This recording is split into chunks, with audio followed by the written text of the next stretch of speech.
হল্ক ভাইয়া তোমার মা বাসায় অসুস্থ হয়ে গেছে। কি তোমার মা বাসায় অসুস্থ? মা উঠো, তুমি আমাকে একলা ফেলে কোথাও যেও না। মা গো, একবার চোখ খুলে তাকাও আমার দিকে। না, তোকে আমি হসপিটাল নিয়ে যাইতাছি, তুই আমাকে ছেড়ে কোথাও যাস না মা। এই ডক্টর দেখেন তো, আমার মা অজ্ঞান হয়ে গেছে, দেখেন তো আমার মার। আপনার মার অবস্থা ভালো না, অপারেশন করতে হবে, এর জন্য 1 লাখ টাকা লাগবে। ডক্টর, আমি একটু টাকা কোথায় পাবো?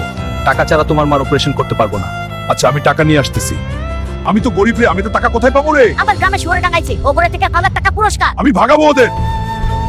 ঠিক করে গ্রামের সবগুলারে ভাগিয়ে দিয়েছি, এখন এখানে রাত আমি সবগুলারে ভাগিয়ে দিয়েছি। এই শুয়ার দল বের হয়ে যা গ্রাম থেকে। ওই সবুজ জানোয়ার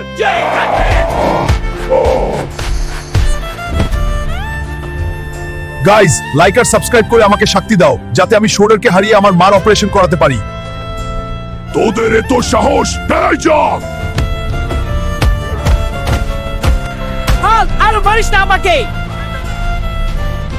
হাল্ক, তুই যে শোয়ার্ডারকে টানিয়ে দিয়েছিস, এনে তোর টাকা।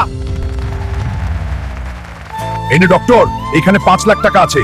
1 লাখ টাকা দিয়ে আমার মার অপারেশন করবি, আর বাকি 4 লাখ টাকা দিয়ে তোর এই ভাঙ্গা হাসপাতাল ঠিক করিস। মা, তুই সুস্থ হয়ে গেছিস। হে, আমি সুস্থ, কিন্তু তুই এতটা পেলি কোথায়? সবই এই বন্ধুর জন্য। বন্ধুরা লাইক সাবস্ক্রাইব করছে তাই।